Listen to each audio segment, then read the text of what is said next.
अग्नि मिसाइल जैसे रॉकेट और हवाई जहाज होता है, बैलिस्टिक और क्रूज मिसाइल का फ़र्क जानना चाहेंगे या क्या आप? तो मैं आपको बताने वाला हूँ कि इसमें क्या फ़र्क होता है। मिसाइल पावर किसी भी देश की ताकत के लिए ज़रूरी होती है। मिसाइलों के दो मुख्य प्रकार होते हैं जो उनकी रेंज, मार करने की स्टाइल आदि पर निर्भर करती है। आपने भी सुना होगा कि बैलिस्टिक और क्रूज मिसाइलों के बारे में, पर इनका फ़र्क क्या है? अग्नि फर्स्ट का टेस्ट कुछ घंटे पहले हुआ है, अभी मैं आपको बता दूं। ये है भारत की शक्ति, ताकत। तो बात करते हैं न्यू दिल्ली। पाकिस्तान और चीन से मिल रही चुनौतियों, चैलेंजेस को देखते हुए, क्योंकि पाकिस्तान और चाइना एक साथ इसलिए और हो गए हैं कि चाइना के पास भारत की ज़मीन अक्साई चाइना है और पाक ऑक्यूपाइड कश्मीर है, जहाँ से जो आपका सी पैक कॉरिडोर रोड निकल के जाता है। तो इसके कारण ये इन दोनों का लॉस होने वाला है अगर भारत ने कोई भी हरकत की और पाक ऑक्यूपाइड कश्मीर को अपने टेरिटरी में मिलाने की कोशिश करी, तो ये कुछ ना कुछ नया होगा। तो इस स्थिति से निपटने के लिए भारत अपने आप में तैयार हो चुका है, सक्षम है जवाब देने के लिए। एक दिन पहले मध्यम दूरी की अग्नि फर्स्ट बैलिस्टिक मिसाइल का सफल टेस्ट फायर इसी दिशा में एक कदम है। उड़ीसा में एपीजे अब्दुल कलाम द्वीप से स्ट्रेटेजिक फोर्सेस कमांड ने यह टेस्ट किया। यही कमांड देश के परमाणु हथियारों का प्रबंधन या मैनेजमेंट करती है। अग्नि फर्स्ट मिसाइल अग्नि सीरीज का हिस्सा है। अग्नि मिसाइल भारत की परमाणु लॉन्च क्षमता की रीढ़ की हड्डी मानी जाती है। अग्नि और ब्रह्मोस मिसाइल के साथ भारत 50 से 5000 किलोमीटर तक दुश्मन को तबाह करने में सक्षम है, ताकत रखता है। क्या आप अग्नि और ब्रह्मोस का अंतर जानना चाहेंगे? क्रूज और बैलिस्टिक मिसाइल क्या होती है, क्या आप जानना चाहते हैं? तो मैं आपको बताने जा रहा हूँ। अग्नि फर्स्ट की मारक क्षमता 700 किलोमीटर है। अग्नि 2 की मारक क्षमता 2000 किलोमीटर है। अग्नि 3 की मारक क्षमता 3000 किलोमीटर है और अग्नि 4 की मारक क्षमता 4 का मतलब 4000 किलोमीटर है। अग्नि 5 की 5000 किलोमीटर है। आप समझ सकते हैं कि हमारे पास हर रेंज की है। अब देखो, जो ज़्यादा रेंज की है वो चाइना के लिए यूज होगी और जो कम रेंज की है पाकिस्तान है ही कितना छोटा सा, छुट्टू सा, 1/3 ऑफ इंडिया है। पिछले साल दिसंबर 2022 में भारत ने अग्नि 5 मिसाइल का सफल परीक्षण किया था। परमाणु हथियार ले जाने में सक्षम अग्नि सीरीज की मिसाइलें सतह से सतह पर मार कर सकती हैं। इसे DRDO ने विकसित किया है। इस मिसाइल में खास बात तो ये है कि इसमें स्पेशल नेविगेशन सिस्टम होता है जिससे यह सटीक तरीके से अपने टारगेट को तबाह कर सकती है। 15 मीटर लंबी, 15 मीटर का मतलब समझ रहे हैं, 15-45 फीट के आसपास की अग्नि 1 मिसाइल 1000 किलोमीटर तक का पेलोड या परमाणु हथियार ले जा सकती है और भारत के पास 165 के अराउंड में आपके बार हेड तैयार हैं। क्रूज मिसाइल और बैलिस्टिक मिसाइल में अंतर क्या है वो मैं बताता हूँ। क्रूज मिसाइल लॉन्च होने के बाद लगभग सीधी रेखा में धरती के बराबर आगे बढ़ती है। नीचे आपको बता दें कि और इससे ज़्यादा जानकारी ये है कि हम इस पर एक शॉर्ट वीडियो बना देंगे। यह आसमान में कम ऊंचाई पर जाती है और दुश्मन के रडार को चकमा दे सकती है, क्योंकि रडार ऊपर की चीज़ों को ज़्यादा ऑब्जर्व करता है। क्रूज मिसाइल में नेविगेशन सिस्टम होता है। यह 15 से 20 किलोमीटर की ऊंचाई पर वार करती है। एक और बात बता दें कि दूसरी तरफ बैलिस्टिक मिसाइल आसमान में काफ़ी ऊंचाई पर जाती है। इसमें रॉकेट इंजन लगा होता है। लॉन्चिंग के बाद टारगेट तबाह करने में बैलिस्टिक मिसाइल अंडाकार आकृति बनाती है। बैलिस्टिक मिसाइल 1500 से 2000 किलोमीटर की ऊंचाई तक जा सकती है और अंतर्राष्ट्रीय स्पेस स्टेशन के करीब 400 किलोमीटर ऊंचाई पर है। क्रूज इससे काफ़ी नीचे रहती है, जबकि बैलिस्टिक मिसाइल अब इससे काफ़ी ऊपर जाती है। अगली बार आप हवाई जहाज की तरह धरती के समानांतर किसी मिसाइल का टेस्ट देखिए तो समझ जाएंगे कि क्रूज मिसाइल है और वह अगर आसमान को चीरती हुई चलती जा रही है तो बैलिस्टिक मिसाइल है। तो दो छोटे अंतर हैं जो आपको बताते हैं। तो यही आपका डिफरेंस है बैलिस्टिक मिसाइल और क्रूज मिसाइल में। क्या आप जानते हैं कि चीन एक विस्तारवादी नीति को अपनाने वाला देश है और वो अपने आसपास के जितने भी देश हैं सबको परेशान करता रहता है, चाहे वो रसिया हो, जापान हो, इंडिया हो, छोटे मोटे और देश हों, बस वो अपनी सीमाएं बढ़ाता रहता है। पहले चाइना अगर हम देखें, जब भारत पूरा अखंड भारत था तब भारत का क्षेत्रफल चाइना के मुकाबले काफ़ी ज़्यादा था, लेकिन अब आप देखेंगे चाइना का क्षेत्रफल भारत के मुकाबले 2-2.5 गुना तो है ही।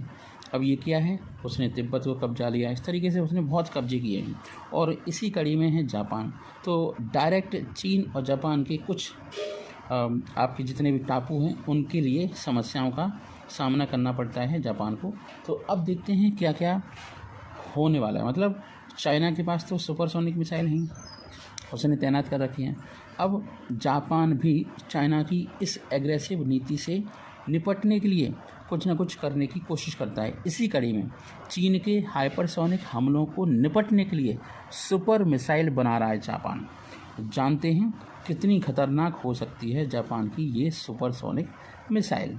चलिए, चीन के हाइपरसोनिक खतरों से निपटने के लिए जापान सुपर मिसाइल बना रहा है। Island defence anti ship missile का निर्माण जापानी कंपनी कावासाकी हैवी इंडस्ट्रीज़ कर रही है।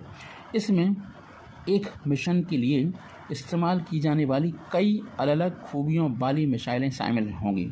ये अब जो दौर होगा युद्ध का, वो सही निर्णायक युद्ध की नीति को डिसाइड करेगा। इसकी रेंज 2000 किलोमीटर तक होने की पॉसिबिलिटी है, संभावना है। और मैं आपको बता दूं कि टोक्यो जो जापान की राजधानी है, जापान समुद्र में चीन के खतरे से निपटने के लिए एक लंबी दूरी की एंटी शिप मिसाइल बना रहा है। जापान रक्षा मंत्रालय ने इस मिसाइल को बनाने का काम कावासाकी हैवी इंडस्ट्रीज को सौंपा है। आपने कावासाकी मोटरसाइकिल तो सुना होगा, तो ये जापान की मोटरसाइकिल थी। इस island defence anti ship missile को बनाने की लागत करीब $257 मिलियन बताई जा रही है। इस मिसाइल में टर्बोफैन इंजन लगा होगा। इसकी रेंज 2000 किलोमीटर की होगी। यह भी बताया गया है कि इस मिसाइल में मॉड्यूलर वॉर हेड लगा होगा। मॉड्यूलर वॉर हेड का मतलब ये है कि आप उसे मॉडिफाई कर सकते हैं, उस पर कोई भी एटॉमिक बॉम्ब भी लगा सकते हैं, जिसे लैंड अटैक, इलेक्ट्रॉनिक वारफेयर और रिकॉनसेंस जैसे मिशन में इस्तेमाल किया जा सकेगा। दुश्मन तक हर हाल में पहुंचेगी जापानी मिसाइल। अब दुश्मन कौन है जापान का? चाइना और चाइना। द वार जोन की रिपोर्ट के अनुसार जापान की यह मिसाइल उड़ान के विभिन्न चरणों में कई मार्गदर्शन प्रणालियों का उपयोग करेगी। क्रूज फेज के दौरान इसमें ग्लोबल पोजिशनिंग सिस्टम (GPS) और जड़त्वीय नेविगेशन सिस्टम (INS) और टर्मिनल फेज के दौरान इसमें इंफ्रारेड IR या रेडियो फ्रीक्वेंसी RF के जरिए अपने लक्ष्य तक पहुंचने की ताकत होगी। यह मिसाइल दुश्मन के एयर डिफेंस और रेडियो जैमिंग से बचने में भी सक्षम है। इसके अलावा इस मिसाइल के अपने लक्ष्य को साधने की संभावना ज़्यादा होगी। एक मिशन में कई तरह की मिसाइलों का यूज होगा और वो सारी की सारी मिसाइलें काफ़ी सटीक होंगी। रिपोर्ट के अनुसार जापान के island defence anti ship missile की लंबाई लगभग 6 से 10 मीटर बताई जा रही है। यह मिसाइल हाई सबसोनिक मैक 0.8 की गति से उड़ान भरेगी।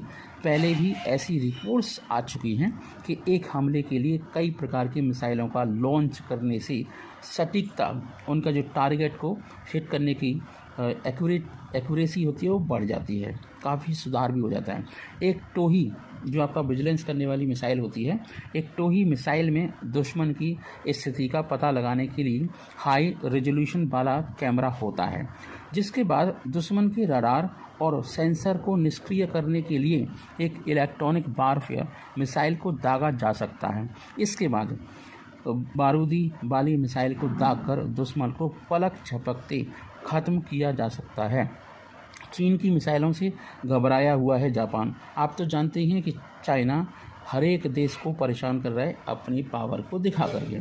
जैसे लोगों के पास पैसा होता है उसकी पावर दिखाते हैं, उसी तरीके से चाइना के पास हथियार और पैसे की कोई कमी नहीं है तो ये कर रहा है।